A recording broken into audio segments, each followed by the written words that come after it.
Kamu. Nah, sudah. Oke. Recording in progress. Oke. Baik, Ustaz lanjutkan ya. Helikopter. Sila kedua gambarnya adalah apa ini, Nak? Kemanusiaan yang adil dan beradab. Kemanusiaan yang adil dan beradab. Kemanusiaan yang adil dan beradab. Ya. Maknanya apa maknanya? Manusia memiliki kesamaan derajat. Ya. Setiap manusia itu memiliki kesamaan derajat. Ya.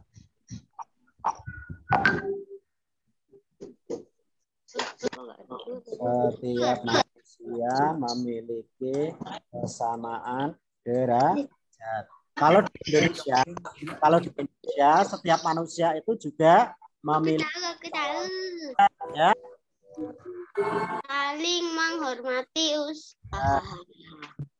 Tidak semena-mena terhadap orang lain, misalnya ya. Nah,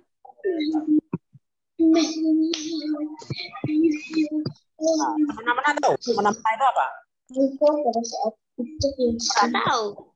Semena-mena itu berbuat sesukanya, berbuat orang lain. Aku tahu lagi. Tenggang rasa. Ya, tenggang rasa. Tenggang rasa itu apa, Dek? Tenggang rasa itu apa? Tenggang rasa itu seperti empati. Jadi kita merasakan orang lain. Misalkan orang lain kesusahan, kita merasa ikut sedih dan membantu. Itu namanya tenggang rasa. Itu ya. Tenggang rasa. Menjunjung tinggi nilai kemanusiaan.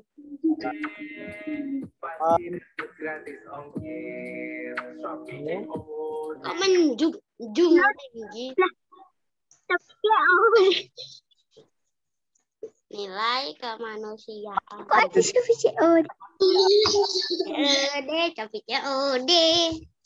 Bayar langsung di tempat. Oke, sudah.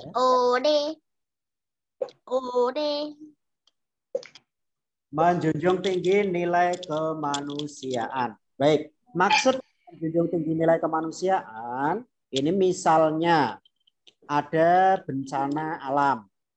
Nah, sekarang kan lagi musim ini ya, Dek, ya, banjir di beberapa daerah, tanah longsor. Nah, kita ikut membantu. Misalnya, kalaupun kita bisa membantu secara langsung ke sana, kita misalnya membantu menyisihkan sedikit uang untuk disalurkan kepada lembaga yang berwenang untuk membantu saudara-saudara kita yang sedang terkena bencana. Dan kalian pun sering dulu ya, sering ikut membantu ini melalui kegiatan konseling surga yang rutin kalian kumpulkan itu kan hasilnya juga untuk membantu orang yang membutuhkan. Nah, itu namanya menjunjung tinggi nilai kemanusiaan. Berarti kalian semua ini sudah menjunjung tinggi nilai kemanusiaan. Jadi kata kunci untuk sila 2 adalah apa? Kita membantu orang kemanusiaan. Membantu orang yang kesulitan, yang kesusahan, itu kata kuncinya di situ. Nah, sekarang contoh tindakannya, contoh pengamalannya. Adik, contoh pengamalan sila kedua Pancasila. Menolong sesama. Menjenguk teman yang sakit. Alam misalnya. Menjenguk teman yang sakit. Mengejek orang lain. Sekali, tidak mengejek teman atau orang lain ya. Tidak membeda-bedakan. Beda-bedakan. Ya. Berani membela kebenaran. Wah, ini ya, berani membela kebenaran. Kalau memang benar ya harus kita bela ya, nggak perlu takut ya, harus kita bela.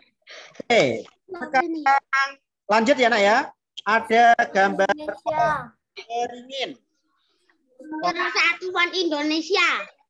Persatuan Indonesia. Persatuan Indonesia. Maknanya apa pohon beringin ini? Maknanya bahwa seluruh rakyat Indonesia bisa berteduh di bawah renungan NKRI. Betul sekali. Naungan ding. Jadi pohon beringin itu kan besar, ya, Iya. rimbun, sehingga di bawah pohon beringin itu terasa sejuk, nyaman, ya. Nah, ini melambangkan bahwa nilai ketiga memiliki nilai persatuan dan kesatuan. seluruh rakyat Indonesia, ya, Berteduh. Cinta damai. apa? Berteduh Dulu maknanya di dulu. bawah pohon. Kita berteduh di bawah naungan NKRI. Indonesia Negara itu apa maksudnya singkatan Di bawah naungan NKRI. Naungan NKRI. ya. naungan NKRI. Negara NKRI itu apa tuh? Negara Kesatuan Republik Indonesia. NKRI. Nah, jadi Us kurang tanya loh, Us. bisa berteduh itu maksudnya semuanya itu dilindungi, ya, dilindungi oleh negara kita, ya, oleh negara kita. Dilindungi. Oke. Yang kedua, makna yang kedua, yang menyebar sampai kemana-mana. Nah, ini menandakan bahwa apa? Agama, suku, ya, ya, Indonesia, itu ya. Nah, itu maknanya. Sekarang contoh pengamalan Pancasilanya. Aduh, kertas jatuh. Nah, ini belum. Nah, sekarang sekolah bisa di rumah, ya, bisa di masyarakat. Cinta damai. Cinta damai. Rela berkorban. Nah, ini tadi ada cinta tanah air, ya. Ini cinta tanah air. Rela berkorban. Ini banyak sekali ini maknanya, ya. Persatuan. Persatuan dan kesatuan. Oke, sekarang langsung contoh saja. Misalnya untuk cinta tanah air. Cinta tanah air, apa yang bisa kita lakukan ketika kita menyatakan cinta terhadap Indonesia? Mencintai produk dalam negeri. Mencintai dalam produk dalam negeri. Atau menggunakan produk negara dalam negeri. Memang mencintai budaya Indonesia. Ya, betul sekali, mencintai budaya Indonesia. Rela berkorban. Ya, terus lagi. Yang ke depan Rela berkorban.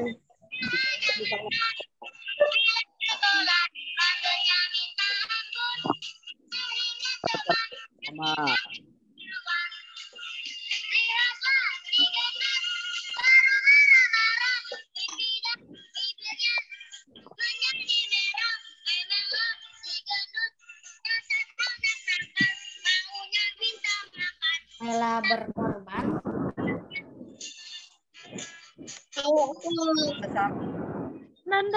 Membacakan kelas misalnya. Ini yang mudah-mudah saja, ya. Oke. Itu untuk apa namanya? Kita melakukan. Kenapa sih berisik banget? Siapa tuh yang nyetel orang gila? Siapa toh? Yang Suaranya berisik tuh. jelek kok. Diam. Di mute. Sudah? Oke. Untuk yang PPKN ada pertanyaan nggak? Enggak. Nggak ada us. Siapa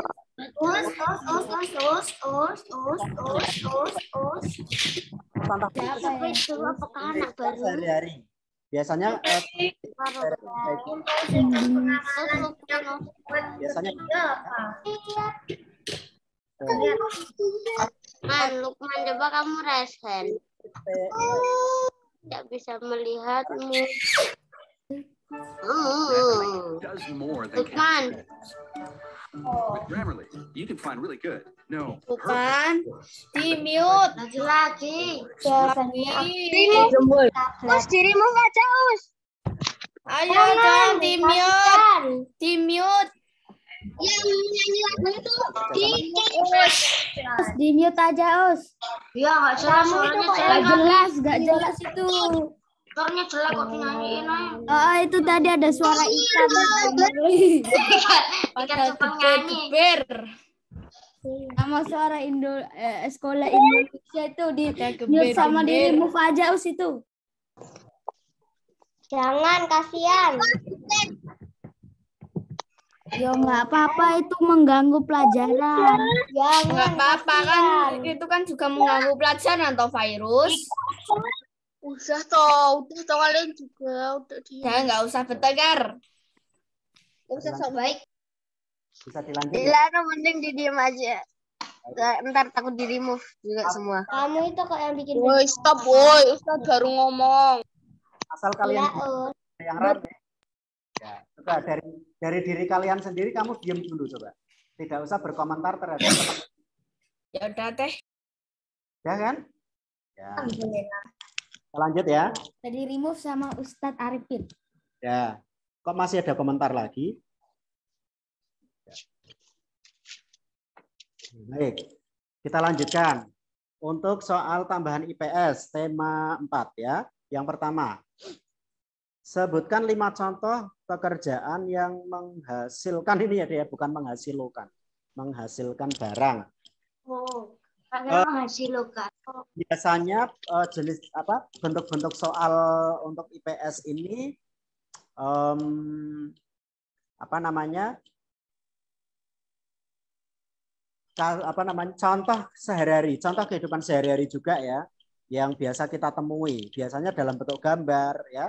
Kemudian ada pernyataan, ada cuplikan bacaan seperti itu. Ya, nanti kamu harus teliti dalam melihat itu semua, dalam membaca itu semua. Oke, kita langsung saja. 5 contoh pekerjaan yang menghasilkan barang. Petani, nelayan, Nelayan. rajin kayu, Nelayan, rajin, peternak, tani, koki. Koki, Peternak. jahit. Ya kan? Apalagi? Ya. Ada lagi? Pemintal. Pemintal benang. Tukang Oke. kayu. Pemahat batu. Bangunan. Batu atau penambang pasir ya. Ini semua menghasilkan barang ya. Karena memang yang dihasilkan Fotografer. ya atau barang ya. Oke. Berikutnya nomor 2, 5 contoh pekerjaan yang menghasilkan guru, Oke. Ya. Pramugari. Dokter. dokter, Dokter, supir, arsitek, guru. Arsitek. Pramugari. Dokter, perawat, perawat, Perawat. Ya, betul. perawat. Eh. Apa lagi ya? Pekerjaan yang polisi, menghasilkan itu artinya apa? Hasil dari pekerjaan itu, produknya itu bukan barang, bukan benda, tetapi jasa pelayanan. Kata kuncinya di situ ya. Pekerjaan Polisi, dosen, mereka itu masinis, pilot, guru, polisi. sudah hampir semester 2, mestinya kalian bisa Kalau ada yang polisi, ketika Zoom, ketika Ustadz sedang berbicara, kalian dengarkan dulu. Ya, nanti akan diberi kesempatan untuk berbicara. Kata kunci pekerjaan yang menghasilkan jasa itu adalah pekerjaan itu hasilnya berupa pelayanan. Ya, berupa pelayanan. Jadi bukan dalam bentuk benda, tapi pelayanan dan itu bisa dirasakan oleh kita semua. Nah, misalnya tadi banyak sekali yang menyebutkan perawat, ada dokter, kemudian guru, kemudian orang yang mengajar di perguruan tinggi atau universitas namanya apa, Nak? Dosen. Kenapa? Orang bekerja membantu ibu-ibu yang mau melahirkan namanya apa? Dan. Saya kemarin banyak yang keliru ini ya. Bidan. Bidan banyak yang keliru. Ternyata belum banyak yang tahu ya bidan ya. Padahal kamu ketika lahir itu ya dibantu sama bidan juga ya kan. Aku lupa, Us. Aku malahan yang pertama kali megang aku bidan. Dan kemudian apalagi yang jasa polisi, Nggak tahu bidan. masinis. Pilot. Oh, Terus kalau kunci jawabannya boleh ditulis di tasnya. lagi. Barbershop itu apa? Barbershop. Barber King. Rambut, hai. Rambut. Tukang cukur. Tukang cukur. Ya. Kanker. Kebakaran. Padam kebakaran. Dan banyak lagi. Ya. Pembalap. Oke, sekarang yang ketiga. Istilah nanti dalam kegiatan ekonomi, ya, dalam kegiatan ekonomi kita akan menemui istilah-istilah ini. Nanti deh, ketika di dalam soal, biasanya kamu tidak diminta untuk menjelaskan istilah seperti ini, tetapi yang diminta soal adalah di situ ada contoh kasus, misalnya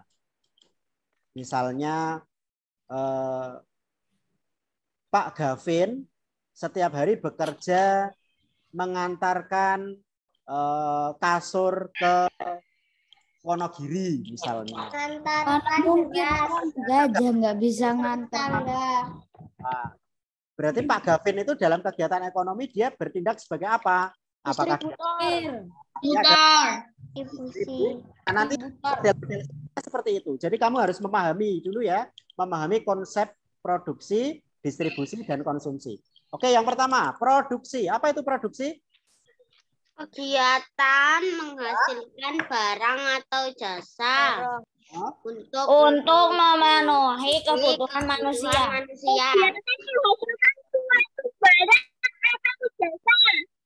Ya, betul ya. Produksi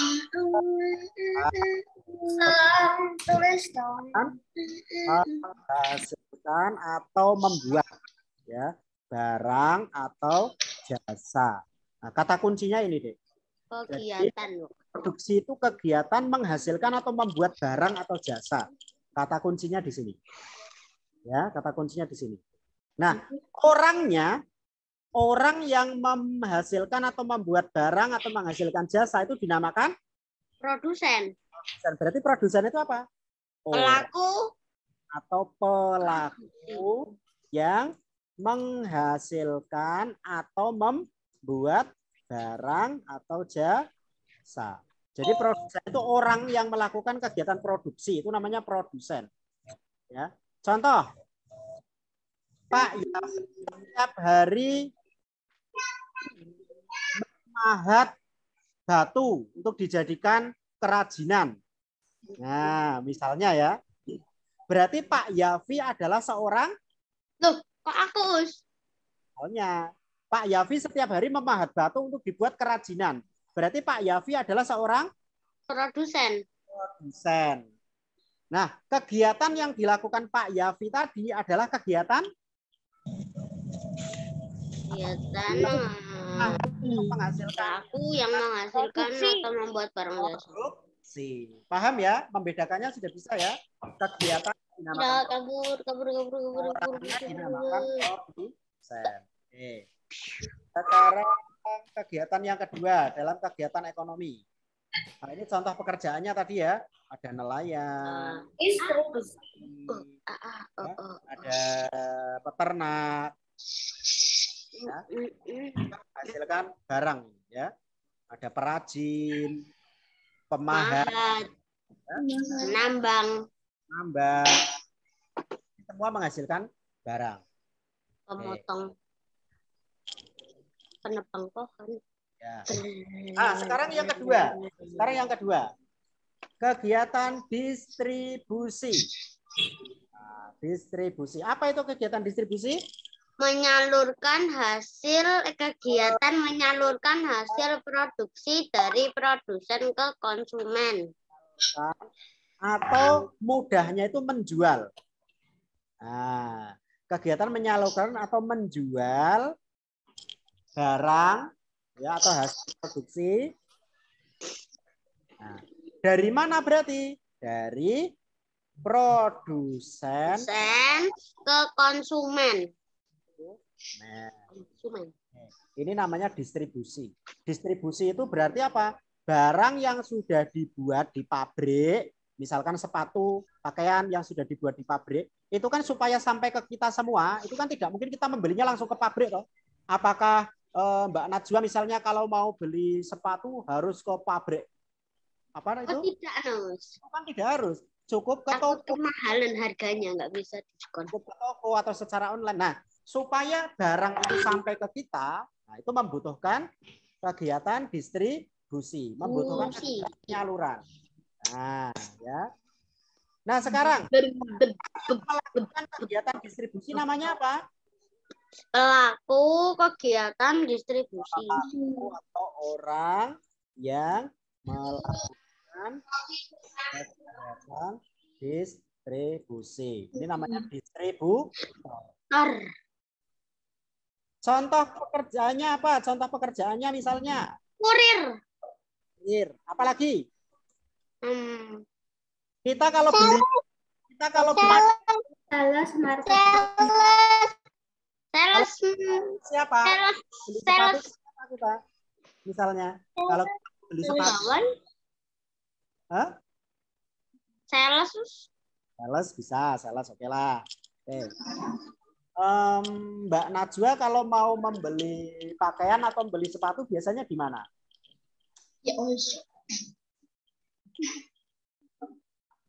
Apakah langsung ke pabrik? Misalkan mau beli sepatu, apakah langsung ke pabrik? Tidak. Tentunya ke toko sepatu atau ke mall biasanya ya, yang toko sepatu. Nah toko sepatu. Nah, berarti kita sedang membeli di pedagang. Nah, pedagang itu termasuk distributor, deh. Ya, jadi pedagang itu termasuk distributor karena dia yang menjadi perantara dari produsen ke konsumen. Ya. Oke. Sekarang kegiatan kegiatan menghabiskan barang atau jasa. Habiskan barang atau jasa. Nah, kalau orang yang melakukan kegiatan menggunakan barang atau jasa ini berarti termasuk kita semua ya. Kita semua kan memakai pakaian, memakai sepatu, memakai tas, memakai kerudung, HP, banyak lah.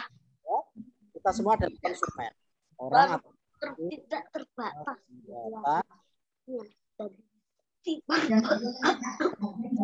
Nah, ini ya dinamakan konsumen. Berarti termasuk kita semua ya. Ya karena menggunakan barang-barang hasil produksi tadi berarti kita semua termasuk konsumen. Oke. Nomor 4. Kelihatan gambarnya ini. Ustadz perbesar ya. Ke atas sedikit. Ke atas sedikit dong. Oke, terima kasih. Sudah. Nah, nomor 4 ini Ustadz mengambil dari buku paket tema. Gambar ini Ustadz ngambil dari buku paket tema. Termasuk di BBD ada ya ini ya. Ini Dek, menurut kisi-kisi yang kemarin sudah dibagikan Ustadz kayaknya proses pembuatan baju ini nanti muncul di soal. Ya, maka kalian cermati betul ini nanti prosesnya ya. Karena kalau kita lihat kisi-kisi ternyata yang Ustadz buat itu ya, padahal yang bikin soal bukan Ustadz, Ustadz nggak tahu malahan ya. Tapi kalau melihat kisi-kisinya ini muncul sepertinya. Ustadz juga belum tahu soalnya. Tapi tidak ada salahnya kita. Seorang penjahit menggunakan kain sebagai bahan baku pembuatan baju. Nah pertanyaannya, bagaimana proses pembuatan baju dari sampai menjadi baju siap pakai dan pula pekerjaan. Jadi di sini ada 2 soal ya nak ya, ada 2 soal. Yang pertama kalian diminta untuk menjelaskan proses pembuatan baju dari kapas sampai baju itu selesai. Yang kedua, kamu diminta menjelaskan pekerjaan yang buat di dalam proses Ayam tahu. kita bisa mengetahui ini dari gambar. Kalau kita mengamati gambar, Aku tahu. ya, kalau kita mengamati gambar, kita bisa langsung menjawab soal ini. Coba kita lihat di gambar sekarang. Kita lihat di gambar.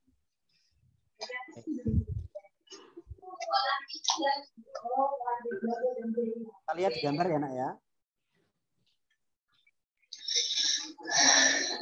Kok jadi Yang pertama, di sini ada tanaman bunga kapas. Ada tanaman kapas. Berarti kapas ini yang menanam siapa, Nak? petani? Petani kapas ya. Berarti satu. Yang terkait itu ada Petani. Nah, Kok hilang? kapas ini supaya apa? Supaya bisa dijadikan baju harus diapakan dulu? Dipanen. Loh, oke, kegiatan pertama berarti apa, Nak? Kegiatan yang pertama Etano. atau memanen kapas. Kegiatan pertama adalah Etano. bunga kapas dipanen. Oleh siapa? Petani. Petani. Nah, ini berarti ada dua hal. Yang pertama adalah kita menjelaskan proses memanen kapas. Yang kedua, kita menjawab pertanyaan yang kedua, pekerjaan yang terlibat di dalamnya. Itu ya. Cara menjawabnya nanti seperti ini. Misalkan soal ini muncul. Kegiatan yang kedua, setelah kapas ini dipanen, apakah hanya dibiarkan saja di perkebunan? Tidak. Tidak ya. Harus Pintal. ya. Kapas itu dipintal, digulung, dijadikan satu. Ya. Ya. Kapas itu akan dipintal. Kapas dipintal. Menjadi apa, Dek? Menjadi kain. Benang. benang dulu ya, benang. Oleh siapa? Oleh siapa? Pemintal. Pemintal, ya betul, oleh pemintal. Jadi ada orang yang memang pekerjaannya itu memintal kapas menjadi benang. Memintal kapas itu susah apa gampang? Kalau zaman sekarang mudah, Dek, karena sudah ada mesinnya. Kalau di gambar ini adalah gambar proses apa membuat baju dari kapas yang tradisional. Yang tradisional ini. Karena alat pintalnya ini masih alat pintal bukan mesin, namanya ATBM. ATBM itu alat tenun bukan mesin. Ya ini alat tenunnya bukan mesin. Termasuk alat pintalnya ini masih tradisional ini. Ya, belum memakai mesin. Ya. Ini kita sesuai gambar dulu aja ya.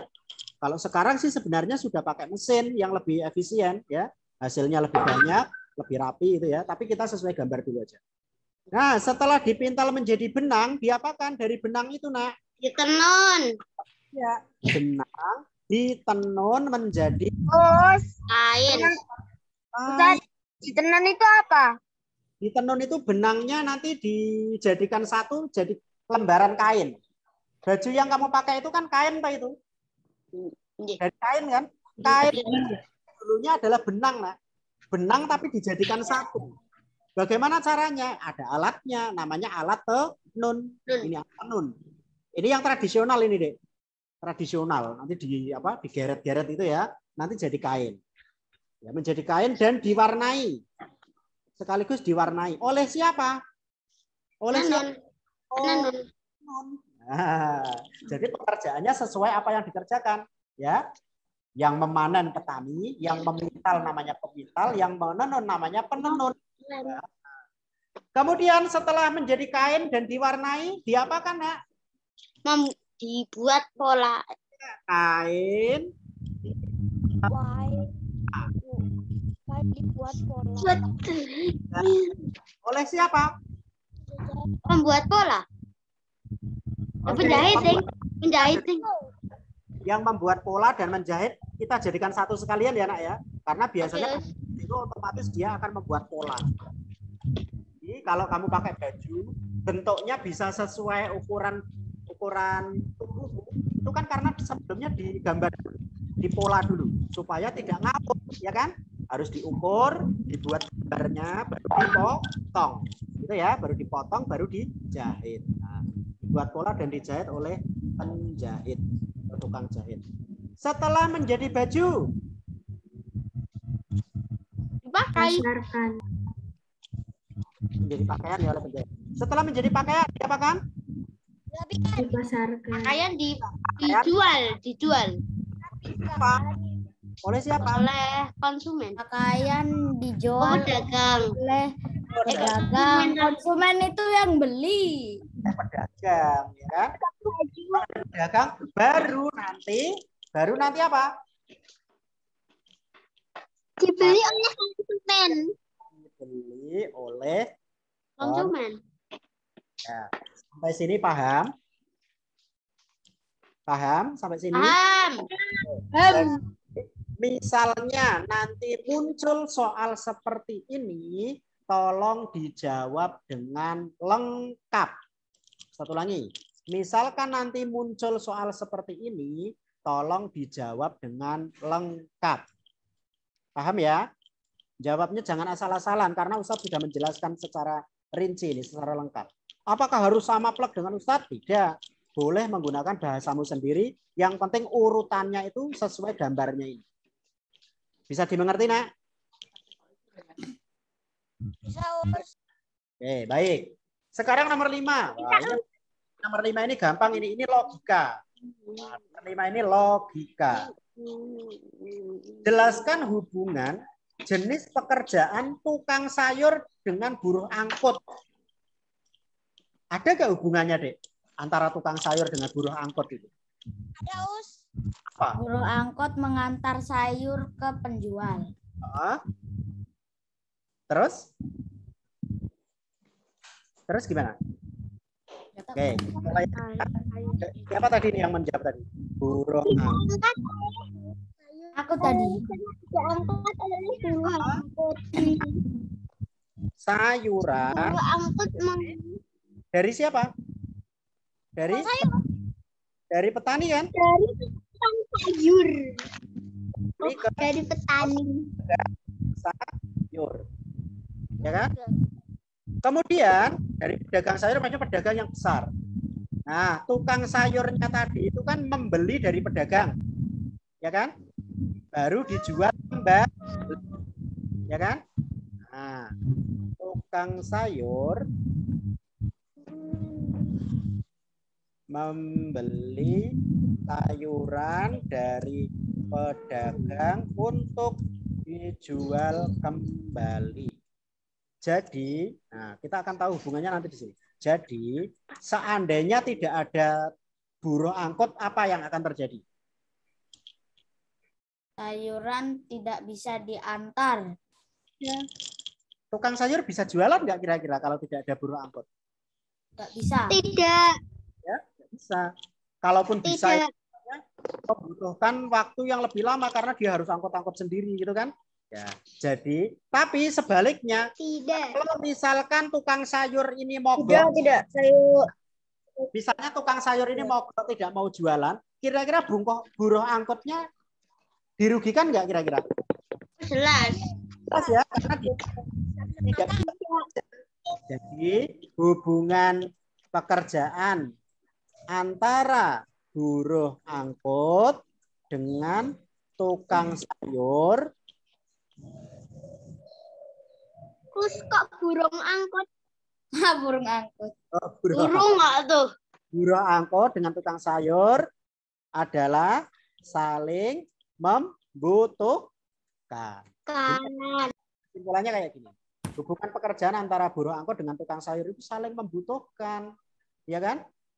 Kalau tukang sayur tidak ada buruh angkut, dia akan kesulitan, tidak bisa menjual sayuran. Tapi sebaliknya, kalau buruh angkut ngangkuti sayur, tapi nggak ada yang jualan, ya gimana? Nggak ada yang ini kan? Nah, dia akan rugi, nggak ada yang bayar nanti. Nah, makanya keduanya ini antara buruh angkut dengan tukang sayur ini saling membutuhkan. membutuhkan dan saling menguntungkan. Nah, selain saling membutuhkan juga saling menguntungkan, ya kan? Tuh. Sampai sini sudah jelas? Sudah. Sudah ya? Oke, ada pertanyaan mungkin? Tidak. Oke, baik, kalau tidak ada pertanyaan, kita cukupkan ya. Wah, sudah pukul 9.20. Setelah ini kalian bisa rehat dulu mungkin. Nanti diingat ya, Nak. Datang ke sekolahan sehabis Jumatan. Jam 12.30. Mengapa? Karena datangnya lebih siang. Pintu Terus kalau 12.20 boleh, Us? 12.30 kan, 12.20 itu masih ramai. Karena kalau kamu 12.40. datangnya lebih siang, misalnya jam 12, itu pintu depan gerbang itu masih ditutup. Apa ini itu, men? Kamu tidak bisa masuk, ya. Makanya 12.30 Jumat. Terus kalau masuknya 12.30? Ya, 12.30 atau 12.45 lah, ya. Pokoknya mending 12.40. 12.30 juga bisa. Nanti Jumatannya di tempat masing-masing, tidak di sekolahan. Sholatnya nanti di tempatnya masing-masing. Datang ke sekolahan sehabis Jumatan. Karena nanti jam 4. Paham ya? Pulangnya jam 3. Ingat, pulangnya jam 3. Nah. Oke, cukup ya? Oke. Baik, terima kasih. Oh iya, sekalian aja. Oh ya, informasi yang kedua, Nak. Informasi yang kedua. Ini stop share ya. Informasi yang kedua, ya, informasi yang kedua adalah ya, informasi yang kedua ini. Apa ada nama aku di kepala Gavin? Lah.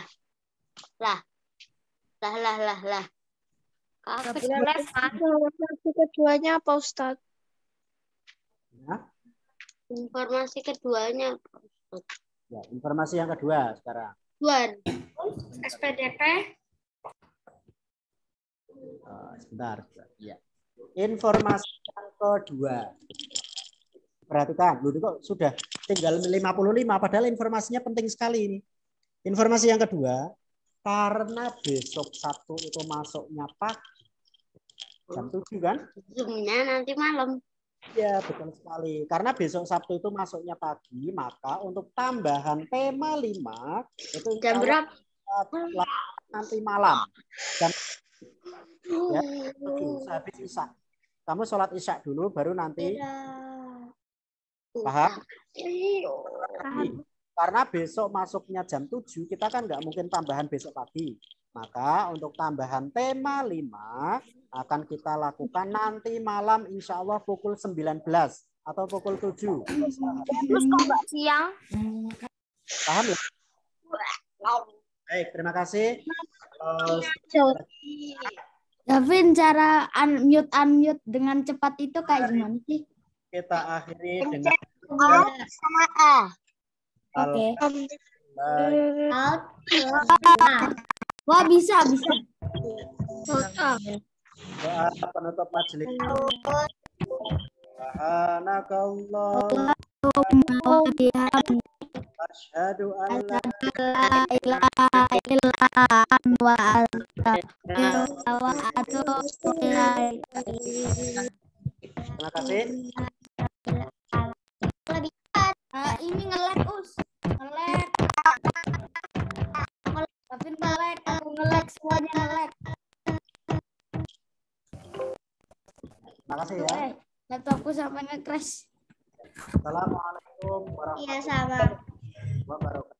Waalaikumsalam warahmatullahi wabarakatuh.